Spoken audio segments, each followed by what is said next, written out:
Covid মুক্ত পৃথিবী যখন নতুন করে বাঁচার স্বাদ নিচ্ছিল, তখন আমরা দুই বন্ধু ঠিক করি এবার আমরা যাব উত্তরাখণ্ড এবং সপরিবারে। তাই তো আমরা উত্তরাখণ্ড বললে প্রথম যে স্থানটির কথা মাথায় আসে সেটার কিছুই নয়, দেবাদিদেব মহাদেবের নিবাস কেদারনাথের মন্দির। আর এই কেদারনাথের মন্দির এটা তো আপামর ভারতবাসীর একটা স্বপ্ন। আর এই স্বপ্ন সার্থক করতে আমরা অবশ্য এবারে পায়ে হেঁটে ওপরে উঠতে পারিনি, তাই আমরা সাহায্য নিয়েছিলাম হেলিকপ্টারে। কিন্তু হেলিকপ্টারে কেদারনাথ দর্শন করলেও আমরা কিন্তু ট্রেকিংও করেছি। সেটা হচ্ছে পৃথিবীর সর্বোচ্চ শিব মন্দির তুঙ্গনাথের মন্দির, যেটা কেদারের অন্যতম কেদার হিসাবে স্বীকৃত। এই তুঙ্গনাথের মন্দিরও কিন্তু আমরা দর্শন করেছি। আর দর্শন করেছি সেই স্বর্গীয় স্থান কোথায় না, সেটা হচ্ছে দেউরিয়া তাল। অসাধারণ সুন্দর একটি জায়গা এই দেউরিয়া তাল। তারপর আমরা যাই বদ্রীনারায়ণ দর্শনে। এই বদ্রীনারায়ণ দর্শন করে আমরা কিন্তু ফিরে আসি।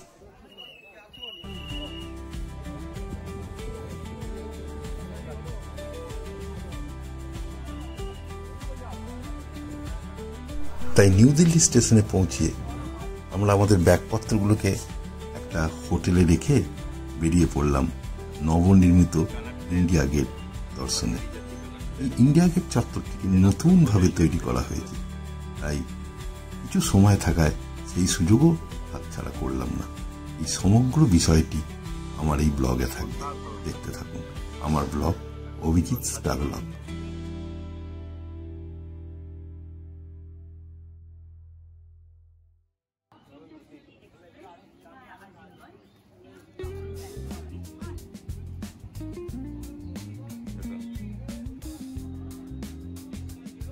কাটোয়া থেকে সকাল 10:30টায় কাটোয়া হাওড়া লোকালে চেপে আমরা কিন্তু সোজা চলে এসেছিলাম হাওড়া স্টেশনে।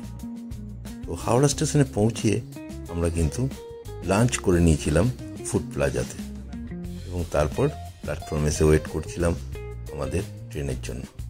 আমাদের ট্রেন ছিল হাওড়া নিউ দিল্লি রাজধানী এক্সপ্রেস। ট্রেন কিছুক্ষণ দাঁড়ানোর পরই প্ল্যাটফর্মে দিয়ে দিল এবং আমাদের কম্পার্টমেন্ট ছিল A5।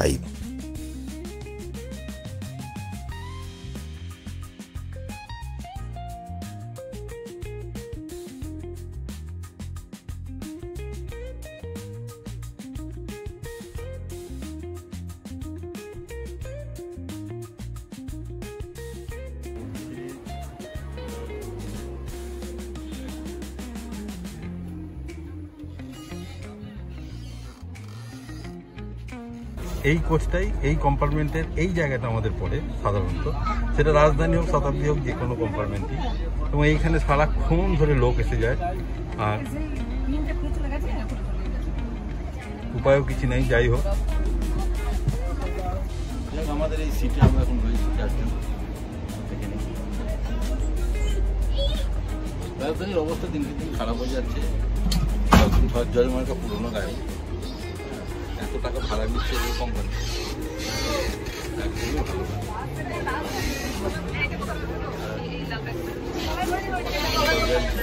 মোটামুটি। যদিও টু টায়ারেও এই অবস্থা মোটামুটি ভালো। দেখতে দেখতে রাইট টাইমে ট্রেন ছেড়ে দিল এবং আমরাও এগিয়ে চললাম আমাদের গন্তব্যে।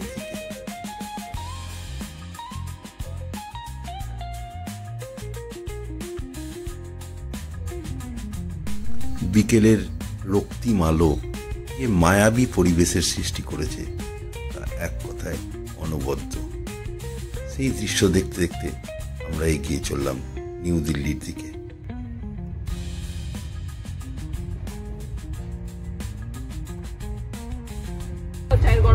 বিকালের টিফিন চলে এসছে, রাজধানীর বিকালের টিফিন।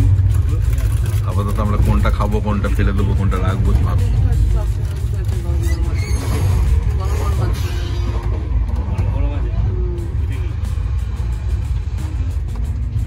কি দিয়েছে সেটাই আমরা দেখছি।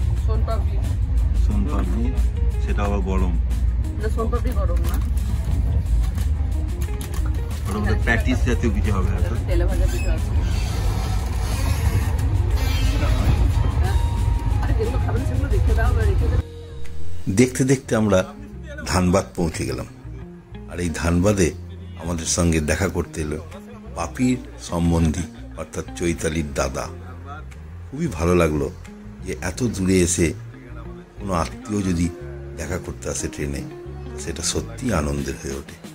খুব ভালো লাগলো।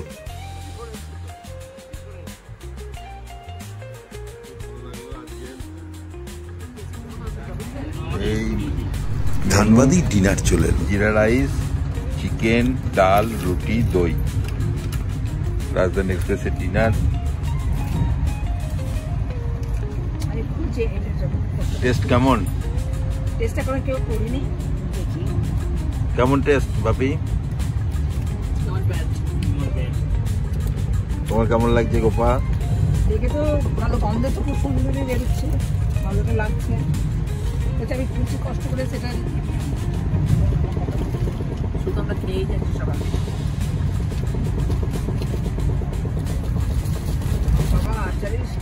ডাল ভালো, হ্যাঁ। আপাতত আমি এবার খাওয়া শুরু করবো, আমরা দেখি। আচ্ছা, প্যাকেট খুলতে পেরেছো? আমরা খুলে দিয়েছি, আমি আর খুলতে পারি না। তারপরে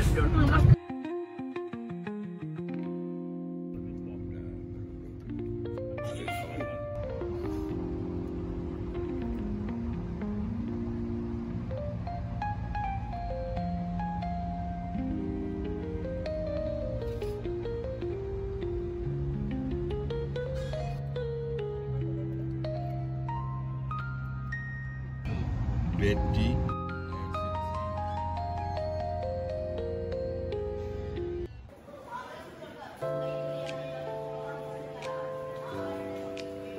বেডটি শেষ হতে না হতেই ট্রেন কিন্তু পৌঁছে গেল নিউ দিল্লি স্টেশন, এবং আমরা ট্রেন থেকে নেমে ধীরে ধীরে এগিয়ে চললাম পাহাড়গঞ্জের দিক থেকে বের হবো বলে। কারণ পাহাড়গঞ্জের দিকে কিন্তু কিছু ছোট ছোট ভালো হোটেল আছে, কিছু রেস্টুরেন্ট আছে, খাওয়ার জায়গা আছে। তাই আমরা কিন্তু পাহাড়গঞ্জের দিকেই এগিয়ে চললাম।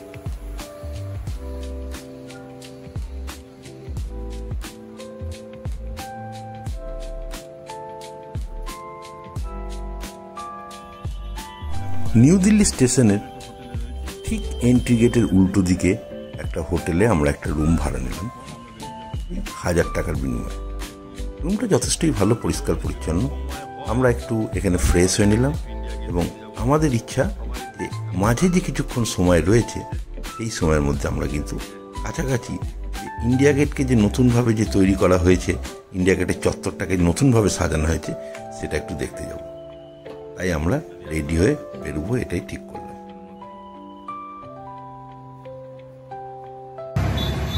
আমাদের হাতে একটু সময় আছে, তাই আমরা একটু কাছাকাছি সময়টা নষ্ট না করে যদি নিউ দিল্লি স্টেশন থেকে 5 কিলোমিটার দূরে ইন্ডিয়া গেটে একটু যাচ্ছি, কিছুক্ষণ সময় কাটাবো, দিয়ে আবার চলে আসবো। তো আপনাদের একটু দেখাচ্ছি, দেখাবো সঙ্গে, আপনারা সঙ্গে থাকুন, সঙ্গে থাকুন। চলে এসেছি ভারতের রাজধানী নিউ দিল্লির রাস্তায় ঘুরতে কার না ভালো লাগে। এই রাস্তার দুধারে যে বিরাট বিরাট ঐতিহাসিক ভবনগুলো রয়েছে, সেগুলো আমরা দেখছি এবং ধীরে ধীরে এগিয়ে যাচ্ছি ইন্ডিয়া গেটের দিকে। যেমন ডান দিকের এই সাদা বিল্ডিংটা, এটা কিন্তু কানাট প্লেসের অংশ, অর্থাৎ কানাট প্লেস পুরো ওই ডান দিক জুড়ে রয়েছে এবং একটা গোল ভবন, অনেক বড়, এবং নিচে গোটাটাই মার্কেট এবং ওপরে ছোট ছোট হোটেল আছে এবং বিভিন্ন অফিস রয়েছে। এই কনাট সার্কেল হচ্ছে অনেকটাই আমাদের কলকাতার এসপ্ল্যানেডের মতো, অর্থাৎ সমস্ত গুরুত্বপূর্ণ ভবন কিন্তু এই কনাট সার্কেলের আশেপাশেই রয়েছে। মঙ্গলবার সব কিছু অফিস আদালত খোলা, রাস্তাতে মোটামুটি ভিড় রয়েছে। কানাট প্লেস, আমরা বেরিয়ে যাচ্ছি কানাট প্লেস। এই রাস্তাটা সোজা ইন্ডিয়া গেটের দিকে চলে গেছে।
ইন্ডিয়া গেট ঢুকছি।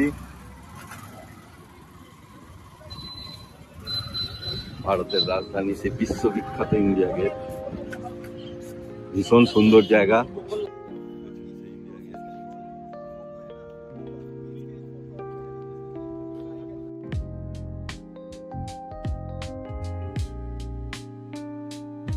এই পথটার নাম কর্তব্য পথ।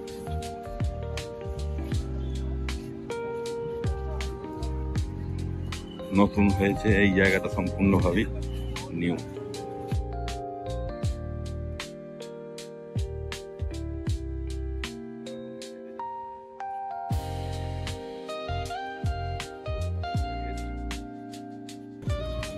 সঙ্গে থাকুন এবং দেখুন, উপভোগ করুন। এত সুন্দর সাজানো। আজকে ওয়েদার ভীষণ ভালো, এখনো পর্যন্ত ভীষণ ভালো ওয়েদার।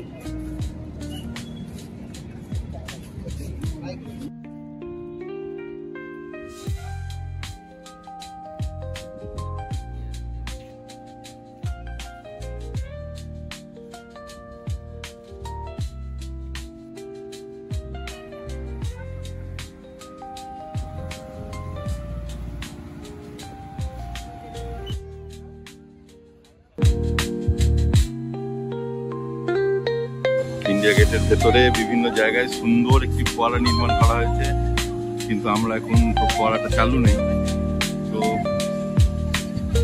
ফোয়ারাটা পরে চালু হবে। আপাতত আমরা এই জায়গাটা দেখুন, অসাধারণ জায়গা, অসাধারণ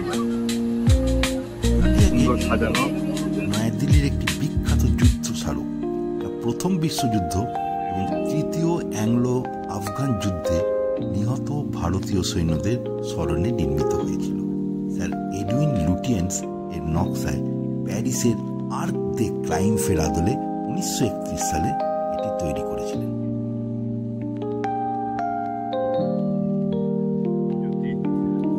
নেতাজি সুভাষচন্দ্র বোসের মূর্তি স্থাপিত হয়েছে এখানে, আপনারা দেখুন।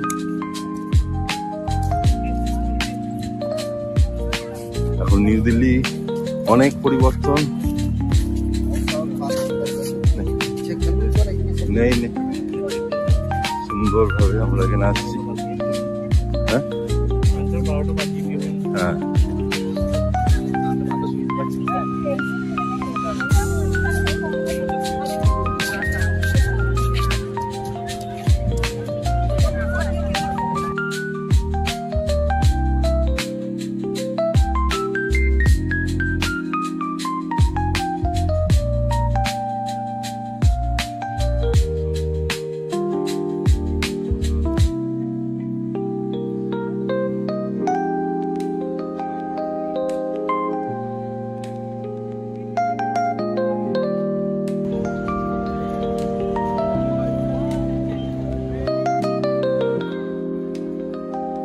এখানে এসেছি, অনেক বিদেশিরা এসেছে, এটা দেখে নি, এখানে সুন্দর কিছু একটা হবে মনে হচ্ছে। ইন্ডিয়া গেট থেকে বের হয়ে আমরা সোজা চলে এসেছিলাম রাষ্ট্রপতি ভবনের কাছে, এবং রাষ্ট্রপতি ভবনের ওই চত্বরটি খুবই সুন্দর। দূরে দেখা যাচ্ছে সংসদ ভবন, তবে ওখানে তো হাই অ্যালার্ট এলাকা, তাই আমরা কিন্তু ওখানে বেশিক্ষণ দাঁড়াতে পারি। তবুও আমাদের অটোওয়ালাকে একটু রিকোয়েস্ট করে আমরা একটু দূরে গাড়িটাকে দাঁড় করিয়ে আমরা সমগ্র চত্বরটিকে ভালো করে দেখেছিলাম।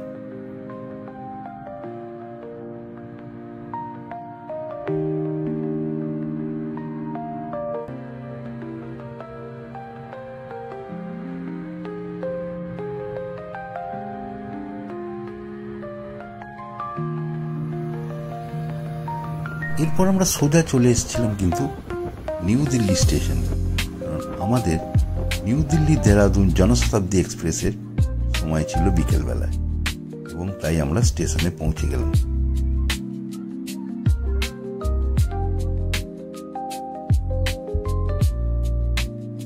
আমাদের ট্রেন দিয়ে দিয়েছে, কিন্তু এখনো ওপেন হয়নি, সেজন্য আমরা ঢুকতে পারছি না। কম্পার্টমেন্ট হিস্ট্রিতে আমরা এখন দাঁড়িয়ে আছি, এবার উঠবো, দেখা যাক।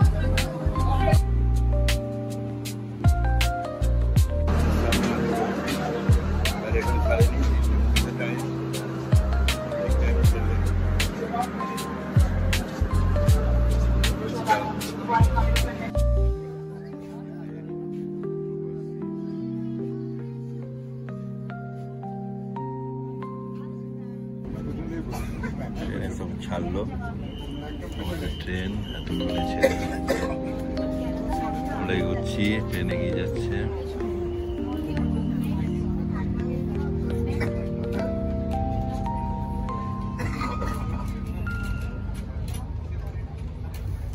হরিদ্বারের দিকে আমরা এগিয়ে যাচ্ছি।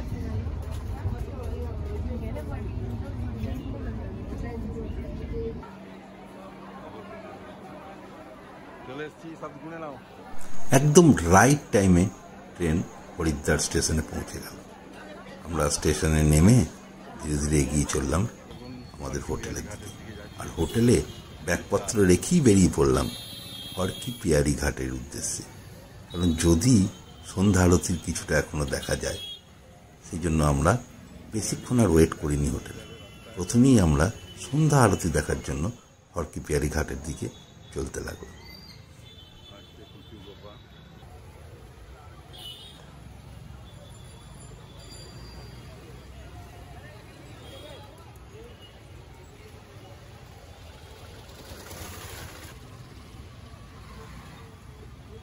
হরিদ্বারের আলোক ঝলমলে রাস্তায় হাঁটতে খুবই ভালো লাগছিল।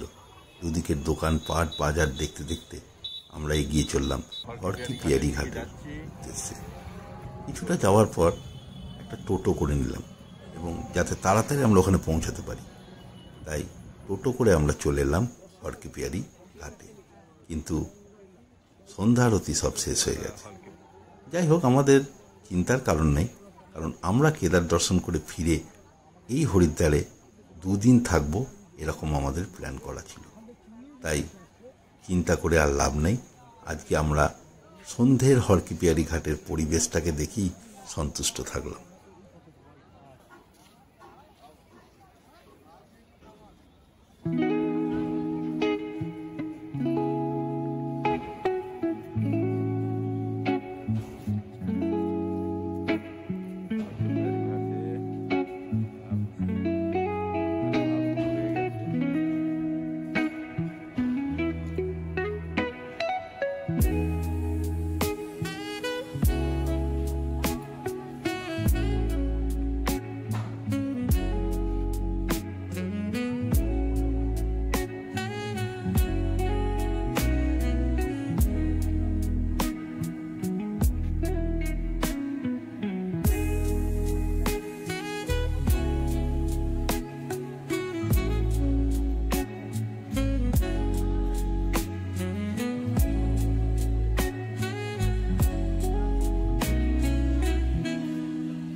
এখন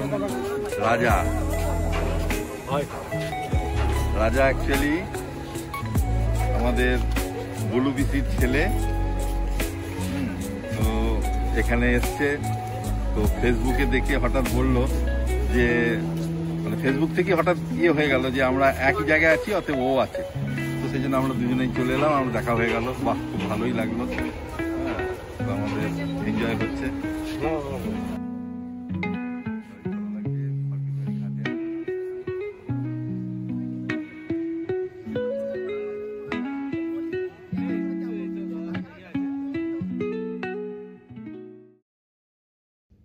গুড মর্নিং এভরিবডি। গতকাল রাত্রি 8টার সময় আমরা হরিদ্বার এসে পৌঁছেছি। তো সারাদিন খুব টায়ার্ড ছিলাম, তাই গতকাল আর আপনাদের দেখাতে পারিনি হোটেলের ঘর বা আদার্স কিছু। তো আমরা এখানে একটা হোটেলে রয়েছি। সেই হোটেলটা ভালো হোটেল, যথেষ্টই ভালো, পরিষ্কার পরিচ্ছন্ন। Hotel blue sky. হোটেলটা আপনাদের দেখাচ্ছি। আর হিমালয় ডিপো গলি 1-এ এই হোটেলটা। তো আপনি সোজা স্টেশনের একদম কাছে, মানে 1 কিলোমিটারেরও দূরত্ব নয়। তো আমরা গতকাল এখানে এসে প্রথমে এখানে উঠেছি, এবং ব্লু স্কাই হোটেলটির নাম হোটেল ব্লু স্কাই, এবং যথেষ্ট ভালো হোটেল।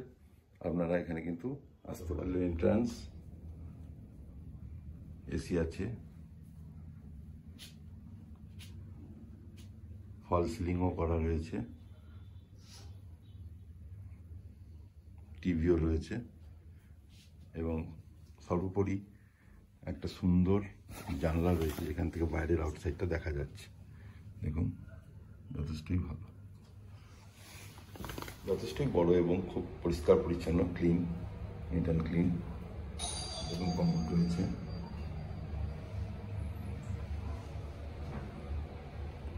সুন্দর, এখানে গিজারও আছে, এখানে বেসিন আছে। দেখেন আমরা আজকে বেরিয়ে যাব কেদার যাত্রার প্রথম ধাপ রুদ্রপ্রয়াগ। তো রুদ্রপ্রয়াগ অবধি থেকে আমাদের ফাটা যেতে হবে, যেহেতু আমাদের হেলিকপ্টার বুকিং রয়েছে, সেজন্য আমাদের ফাটা অবধি আজকে যাব। তো ফাটা থেকে আমাদের আগামীকাল হেলিকপ্টার কেদারের উদ্দেশ্যে রওনা দেব। যদি গোপা রেডি হচ্ছে, দেখে নিন, যাওয়ার জন্য খুবই আনন্দিত এবং উদ্গ্রীব কেদারে যাওয়ার জন্য।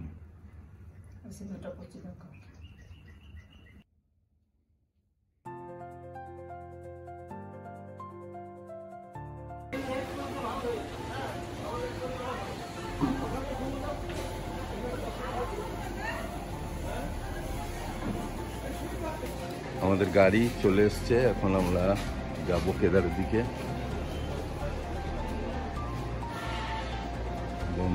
সংখ্যা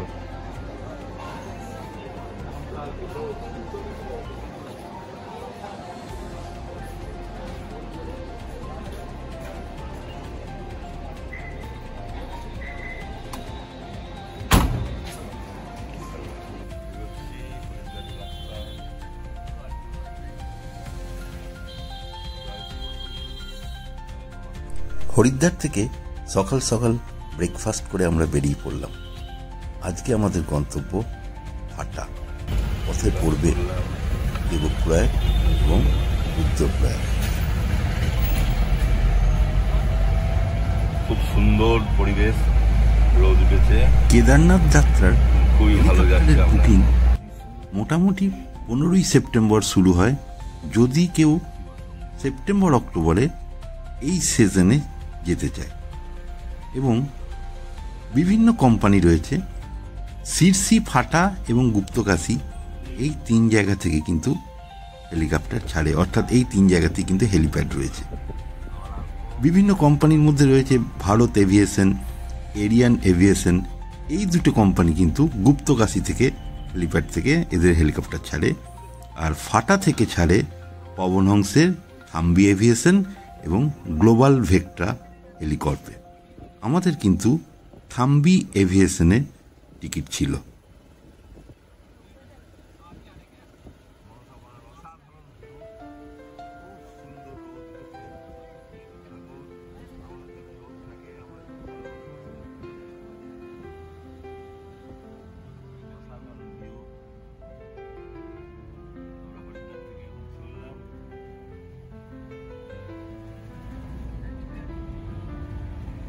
হরিদ্বার থেকে ঋষিকেশ হয়ে দেবপ্রয়াগের এই যে রাস্তা, সত্যি খুবই সুন্দর। এখানে 6 লেন রোড এবং একদম পরিষ্কার পরিচ্ছন্ন ঝকঝকে রাস্তা, কোনো গাড়িতেই কোনো অসুবিধার কথা নয়। এই যতই জার্নি হোক, এতটা জার্নিতে কিন্তু আমাদের কোনো অসুবিধা এখনো পর্যন্ত হয়নি। খুবই সুন্দর রাস্তা, আপনারা দেখতেই পাচ্ছেন রাস্তা কত সুন্দর। উত্তরাখণ্ডের এখন রাস্তা খুবই ভালো, ভীষণ ভালো রাস্তা।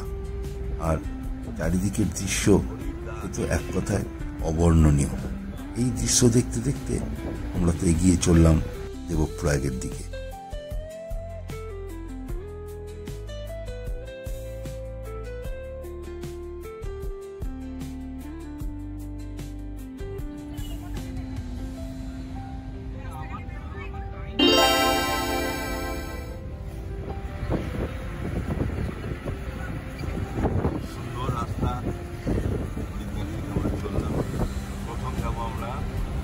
আমার এই ব্লগে আমি রাস্তার দৃশ্য বেশি তুলে ধরেছি, কারণ যারা গাড়ি নিয়ে এদিকে আসবেন তারা কিন্তু রাস্তার কন্ডিশন অনেকটাই বুঝতে পারবেন। এই ব্লগ দেখলে। তাই এই ব্লগ দেখুন এবং দয়া করে শেয়ার করুন।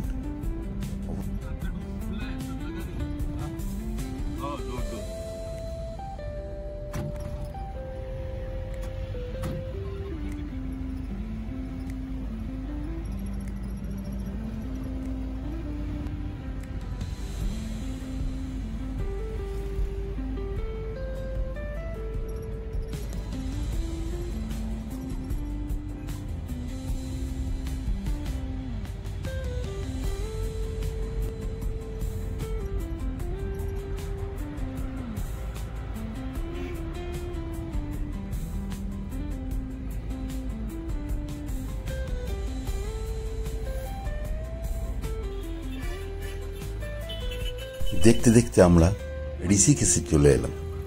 এই ঋষিকেশ থেকে কিন্তু দেরাদুনের এয়ারপোর্ট যাওয়া যায়, অর্থাৎ দেরাদুন এয়ারপোর্টে যেতে গেলে আপনাদের কিন্তু ঋষিকেশ আসতেই হবে। এখান থেকে খুবই কাছে এয়ারপোর্ট।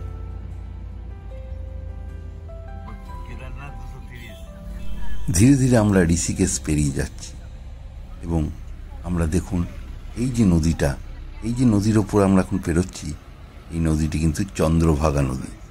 এই চন্দ্রভাগা নদী কিন্তু এখানে গঙ্গায় গিয়ে মিশেছে। খুবই সুন্দর এই জায়গাটা, খুবই ভালো লাগবে।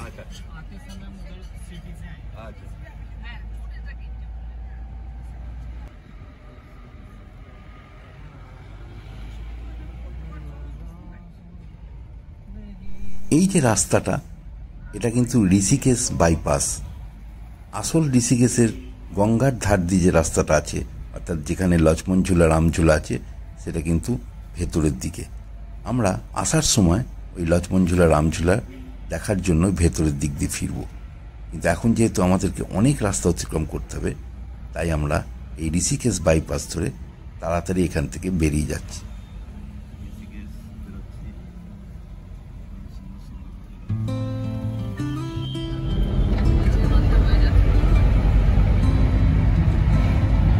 ঋষিকেশ পেরিয়ে এলাম, আমরা যাচ্ছি দেবপ্রয়াগের দিকে।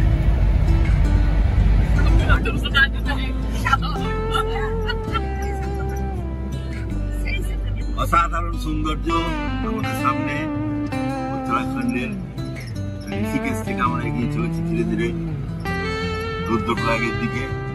সামনে দেবপ্রয়াগ আসছে, তো এখনো দেরি আছে। আমরা খুব ভালো ঘুরছি এখনো পর্যন্ত। ওম ভোলেনাথ, জয় ভোলে।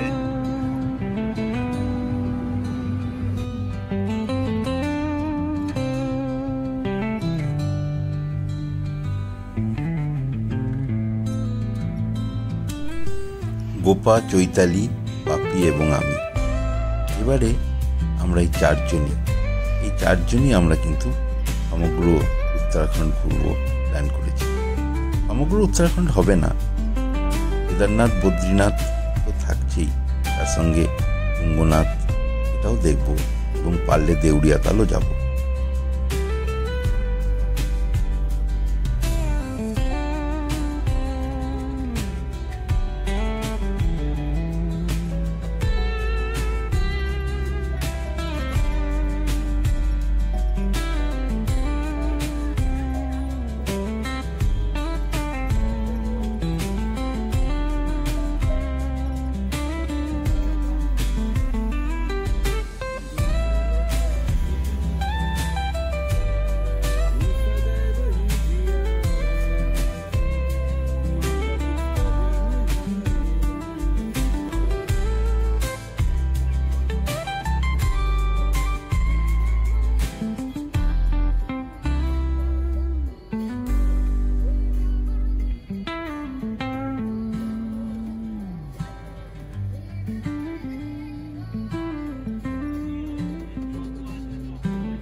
পাহাড়ি পথে গন্তব্যের থেকে সব সময় পথের সৌন্দর্য আমার কাছে অগ্রাধিকার পায়। এই আমার প্রত্যেকটি ব্লগে আপনারা কিন্তু রাস্তার দৃশ্যই বেশি দেখবেন। রাস্তার দৃশ্যই আসল, কারণ আমরা তো ঘুরতে বেরোই, আর ঘোরাটা শুধুমাত্র গন্তব্য নয়, গন্তব্য যাওয়ার পথের যে সৌন্দর্য সেটাই যদি আপনাদের ভালো করে না দেখাতে পারি তাহলে আর কি আপনাদের দেখালাম। তাই বিশেষ করে আমি চেষ্টা করি রাস্তাটা যতদূর সম্ভব কভার করতে।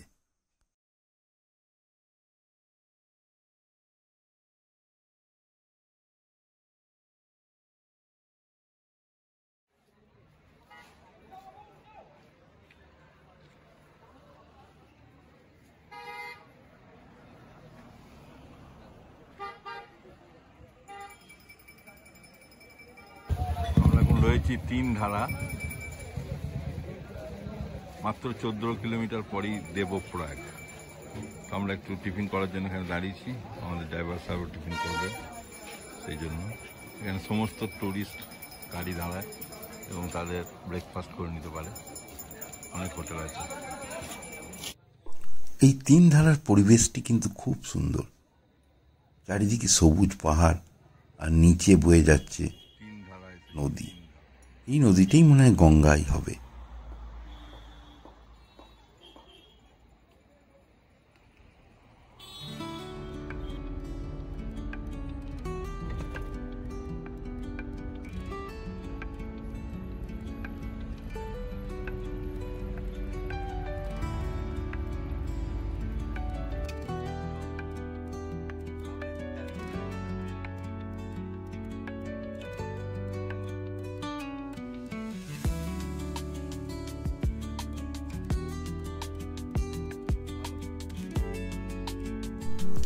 আমরা দেবপ্রয়াগ চলেই এলাম, আর একটুখানি পথ অতিক্রম করলেই চলে আসবো সেই বিখ্যাত সঙ্গম স্থল অর্থাৎ দেবপ্রয়াগ।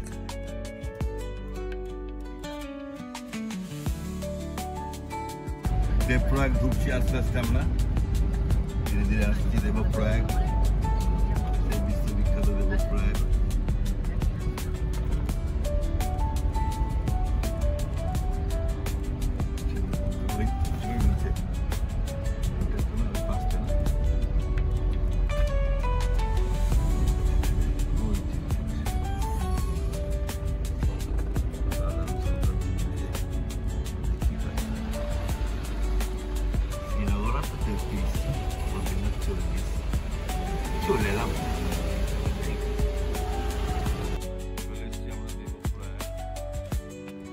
দেবপ্রয়াগ সঙ্গম হল ভারতের উত্তরাখণ্ড রাজ্যের তেহরি গাড়োয়াল জেলায় একটি পবিত্র স্থান। এখানে ভাগীরথী ও অলকানন্দা নদী মিলিত হয়ে গঙ্গা নদীর সৃষ্টি হয়েছে। এটি পঞ্চপ্রয়াগ বা 5টি পবিত্র সঙ্গমের মধ্যে শেষ এবং অন্যতম কিন্তু গুরুত্বপূর্ণ স্থান। এটি কিন্তু ধর্মীয় ও আধ্যাত্মিক কারণে অত্যন্ত পবিত্র বলে বিবেচিত হয় এবং এখানে কিন্তু বহু তীর্থযাত্রী স্নান করতে আসেন।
সেই দেবপ্রয়াগ।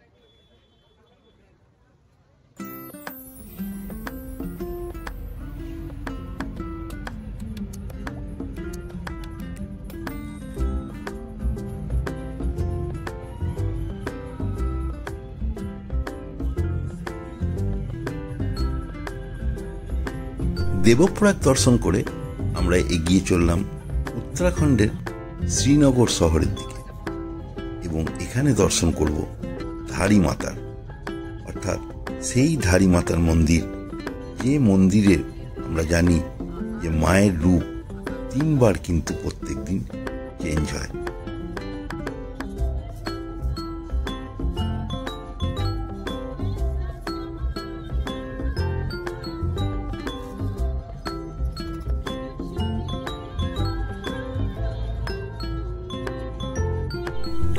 ধারী মাতার এই পবিত্র মন্দিরটি গাড়োয়াল অঞ্চলের রুদ্রপ্রয়াগ এবং শ্রীনগরের মাঝামাঝি কল্লাসৌর গ্রামে অবস্থিত।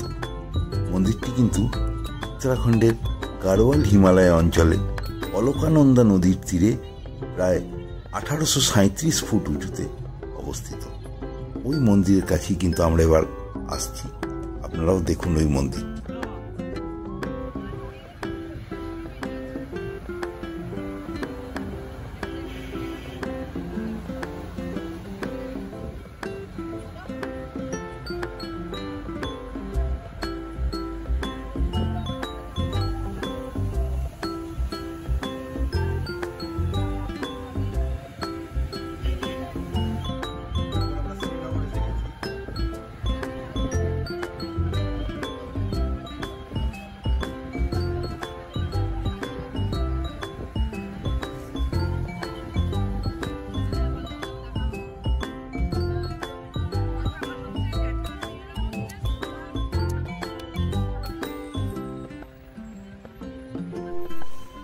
দেখুন নিচে অলকানন্দা নদী বইছে, আমরা ওর ওপরের ব্রিজ দিয়ে ওই নদীকে পেরিয়ে যাচ্ছি।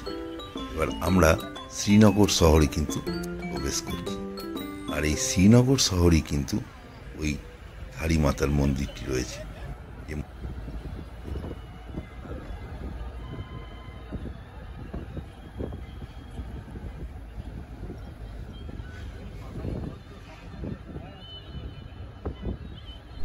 এই সেই অলকানন্দা নদী। এই নদীরই ঠিক মাঝখানে ধারী দেবীর মন্দিরটি রয়েছে। আমরা একটু পরেই আপনাদের ওই মন্দিরে নিয়ে যাব, আপনারাও সকলে ওই মন্দিরটি দর্শন করবেন। ধারী দেবী মন্দিরকে ঘিরে কিন্তু 2টি গল্প কিন্তু প্রচলিত রয়েছে। প্রথম গল্প অনুসারে দেবী মা 7 ভাইয়ের পরিবারে জন্মগ্রহণ করেছিলেন।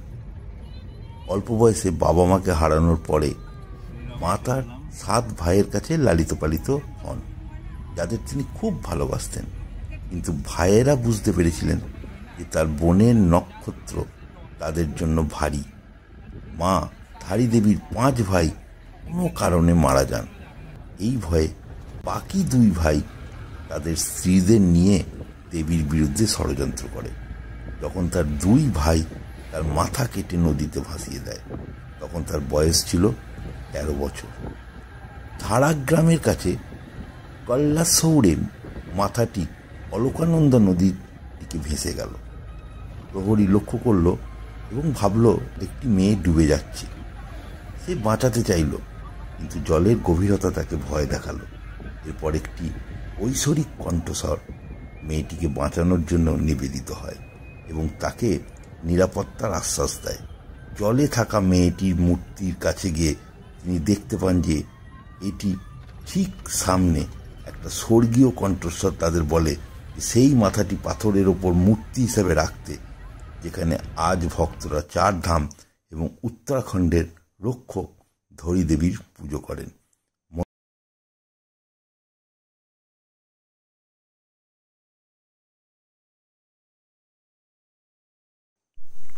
মায়ের দ্বিতীয় গল্পটি হল, যখন মা কালী রক্তবীজ, শুম্ভ এবং নিশুম্ভের মতো অসুরদের বিরুদ্ধে যুদ্ধ করছিলেন, তখন তাকে ঘিরে দেবীর প্রচণ্ড গর্জন এবং অতুলনীয় শক্তি সমস্ত অসুরকে পরাজিত করে মৃত্যুবরণ করিয়েছিলেন এবং তিনি ওই ঐশ্বরিক শক্তি প্রদর্শন করেছিলেন।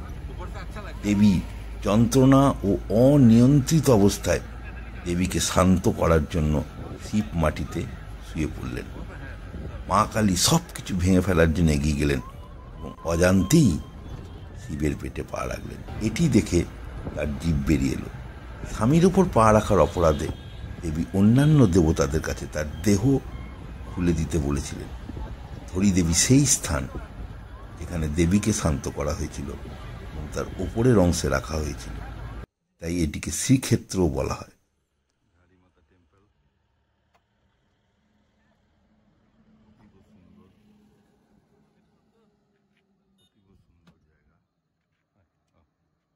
দেখুন নিচে ওই ধরী মাতার মন্দির।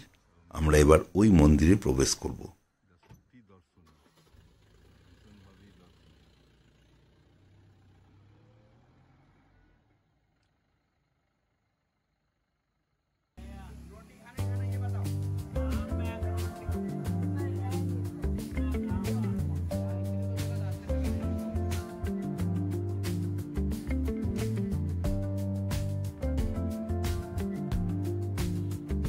মন্দিরটি অনেকটাই নিচে।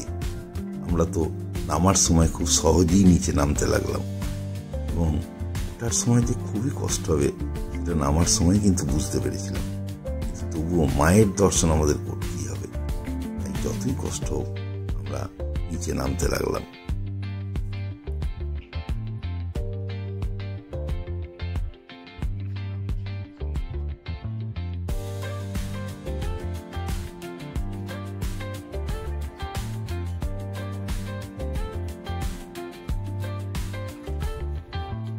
মন্দিরে ঢোকার সময় দুদিকে কিন্তু অনেক সুন্দর দোকানপাট রয়েছে এবং এখানে মন্দিরের পুজো দেওয়ার সামগ্রীও কিন্তু এখান থেকে পাওয়া যাচ্ছে এবং আপনারা কিন্তু এখান থেকে পুজো দেওয়ার সামগ্রী নিতে পারেন।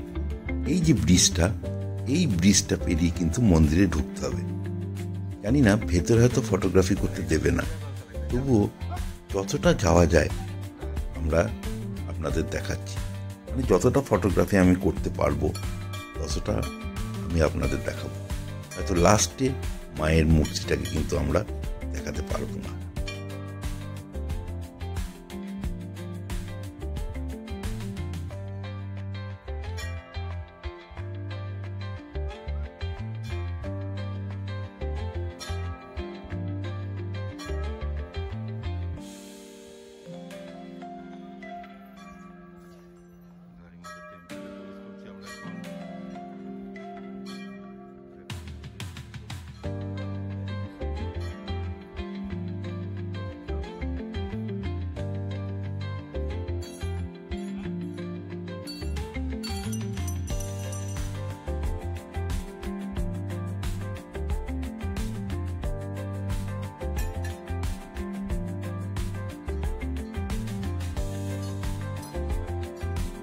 মন্দিরে পুজো দিয়ে কিন্তু আমরা বেরিয়ে এলাম।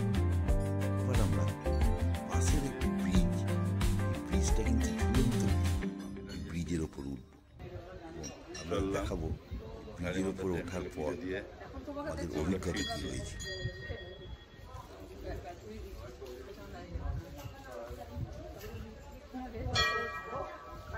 জয় মা ধারী, জয় মা ধারী, রক্ষা করো, সবাইকে রক্ষা করো, ভালো রাখো, সবারই মঙ্গল করো।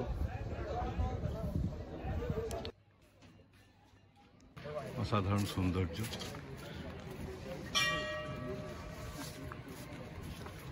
দেখুন এই সেই ব্রিজ। ওকে, কিন্তু all the way from Bombay. ওকে, হাঁটলেই কিন্তু ওকে, এতটাই থ্যাংক ইউ, দুলছে, thank you. All the way from Canada. খুবই ভয় ওকে, লাগছিল আমার। All the way from Pakistan. Very good.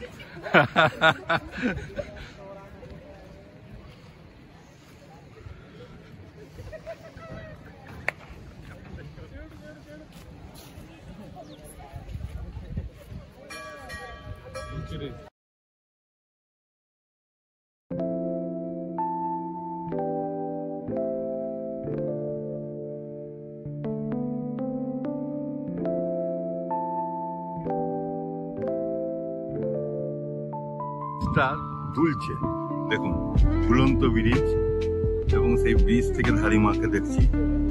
অসাধারণ জায়গা, অসাধারণ, তুলনাহীন জায়গা,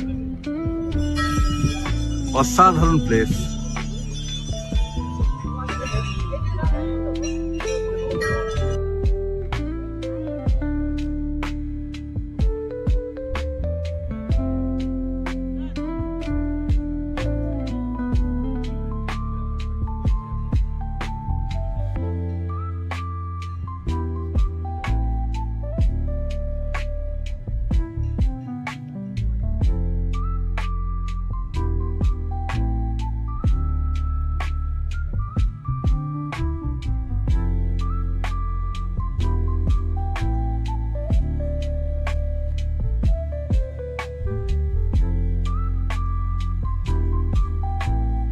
এবার আমরা মন্দির থেকে ধীরে ধীরে ওপরে উঠে এলাম। ওপরে উঠতে কিন্তু খুবই কষ্ট হচ্ছিল, কারণ এই বেন্ড কিন্তু শার্পনেস ভালোই রয়েছে, প্রায় 45 ডিগ্রি অ্যাঙ্গেলে কিন্তু আমাদের উঠতে হচ্ছিল, তাই হাঁপিয়েও যাচ্ছিলাম, কিন্তু উঠতে তো হবেই। সেই সময়টা রোদটাও খুব চড়া হয়ে গিয়েছিল, তবুও ধীরে ধীরে আমরা উঠেই পড়লাম উপরে।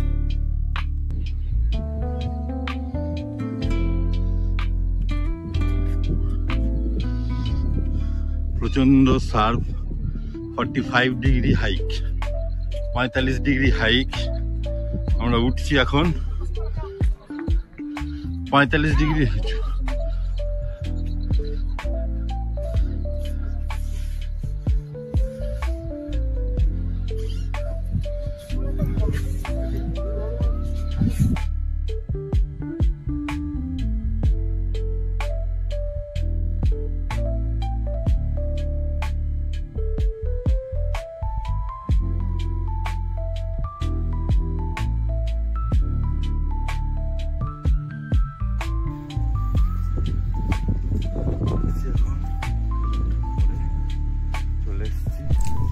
অবশেষে ধীরে ধীরে আমরা চলে এলাম একদম রাস্তায়, আর একটুখানি উঠলেই আমরা রাস্তায়। এই যে চলে এসছি মন্দিরের গেট, এবার আমরা রাস্তায় চলে এলাম।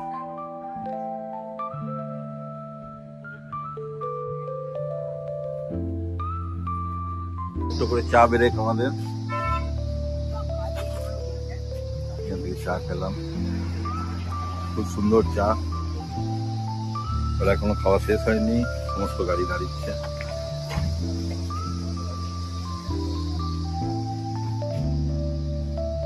চারিদিক থেকে গাড়ি আসছে, খুব সুন্দর জায়গা।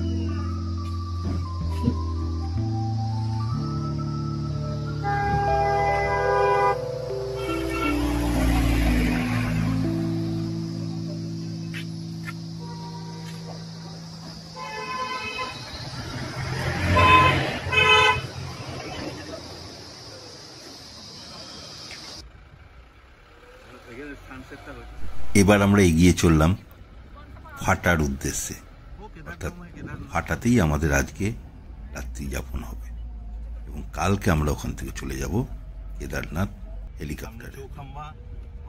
সামনেই দেখা যাচ্ছে ভীষণ সুন্দর ভিউ, সূর্য অস্তের রক্তিম আভায় আলোকিত চৌখাম্বা। এত কাছ থেকে চৌখাম্বাকে আমি আগে কোনোদিন দেখিনি। অসাধারণ সুন্দর একটি দৃশ্যের আজকে সাক্ষী থাকলাম এবং এগিয়ে চললাম ফাটার উদ্দেশ্যে।